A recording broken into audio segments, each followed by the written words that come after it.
qu'est-ce que... Bonjour, monsieur Mayaken. Wow, mauvais accent. On annule. Bonjour, monsieur Mayaken. Je suis ici pour vous poser quelques questions sur vos agissements passés. C'est-à-dire? Eh bien, je pense à certains événements qui sortent de la vie d'un jeune homme ordinaire et qui sortent de la vie d'un enfant ordinaire. Ah, la fois où j'ai été sorcier. Non. Ou alors la fois où j'étais sataniste. Parce que les gens, ils font l'amalgame, mais c'est pas la même chose. Ah, ou alors la fois où j'ai créé ma propre église. Enfin, vous vouliez peut-être parler de la fois où j'ai sauvé le monde des démons grâce au pouvoir de l'amitié. Enfin, ça, c'était après avoir quitté l'église des satanistes, du coup. La vache, c'était une année riche. Non, je veux dire les années 80.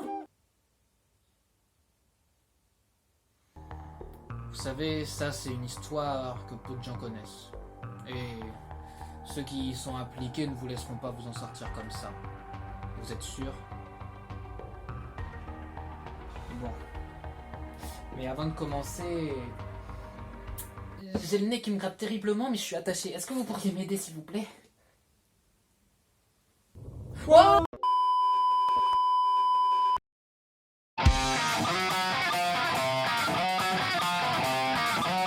Tonight we honor the hero.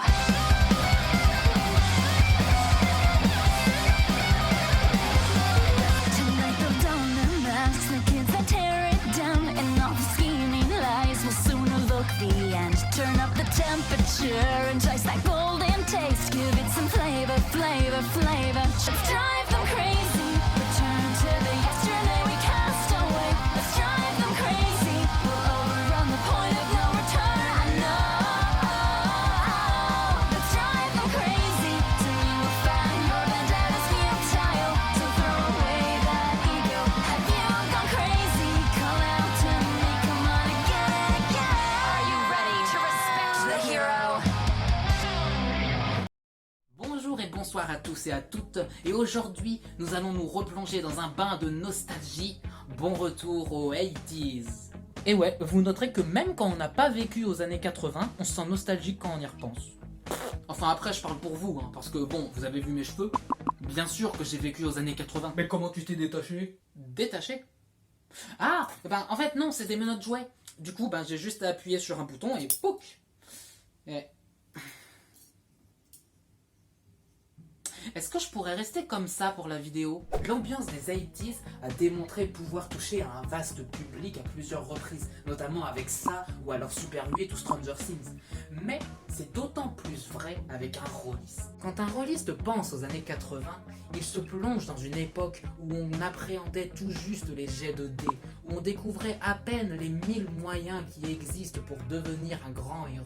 Mais du coup, qu'est-ce que va bien pouvoir raconter un jeu de rôle qui se passe dans les années 80?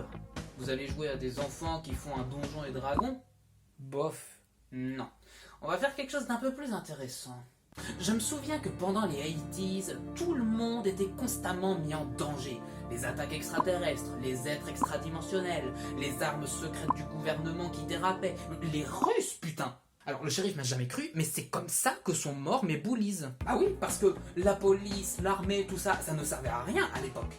Il y avait que nous, les gosses, pour faire quelque chose pour régler les problèmes. Et d'ailleurs j'ai écrit un livre là-dessus si vous voulez. Tiens, profiter d'un interrogatoire pour faire de la pub, c'est malhonnête. Mais c'est le but de la vidéo, de ne pas me faire d'argent en faisant des jeux de rôle gratuits. Bah d'ailleurs, est-ce que je vous ai parlé de NordVPN aujourd'hui? Eh ben non. Eh ben ouais, bah non. Bah non. Mais du coup, parlons un petit peu de Sigma. Dans les phénomènes de Sigma bleu, le Sigma est le nom d'un laboratoire qui est à l'origine de toutes les technologies de l'époque.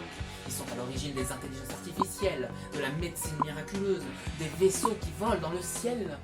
Oui bon, mais ITs, c'est le futur du passé. Mais bon, avec les autres enfants, on s'était vite rendu compte qu'il y avait quelque chose de louche derrière tout ça. Parce que, en ville, il y avait, comme qui dirait, d'étranges... phénomène.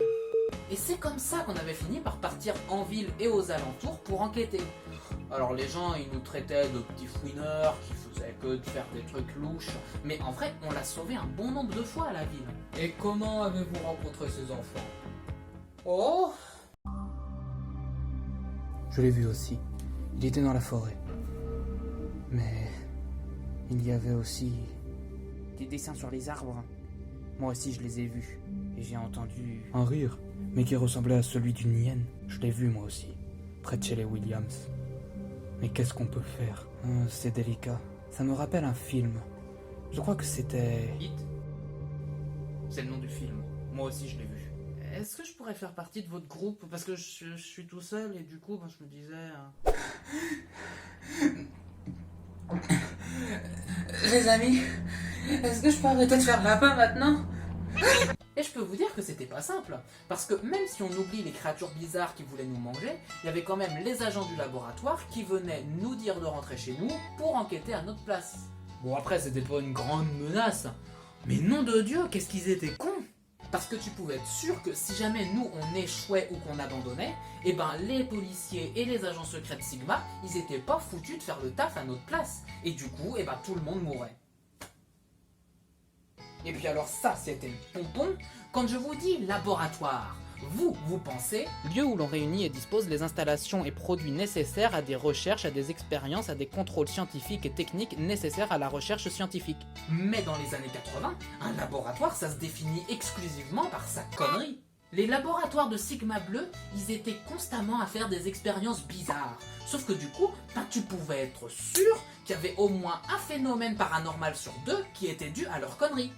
Et ils étaient installés à côté de la ville. Et qu'est-ce que vous avez appris sur ces expériences? Rien. Pour nous, le laboratoire, c'était juste l'endroit d'où sortaient les problèmes. Après, ça veut pas dire que d'autres enfants en auront pas découvert plus, hein. Mais bon, après, être un enfant qui aime faire des enquêtes, c'était pas suffisant pour faire partie de notre groupe. En fait, il y a eu un accident au tout début de nos recherches qui nous a tous menés à gagner un pouvoir surnaturel. Donc on avait un télékinésiste, un télépathe... Quel était votre pouvoir à vous? L'amitié. Mais bien sûr, tout ça c'était pas juste des enquêtes. Au cours de nos aventures, on apprenait des choses. On comprenait qu'on était des adultes en devenir. On comprenait qu'on avait un potentiel et qu'on allait avoir des décisions à prendre. Qu'on allait avoir des chemins à suivre, seul ou alors en groupe. Et que... Wow, tu m'écoutes? Et sur ce, c'est déjà la fin de cet épisode de l'envers de l'écran.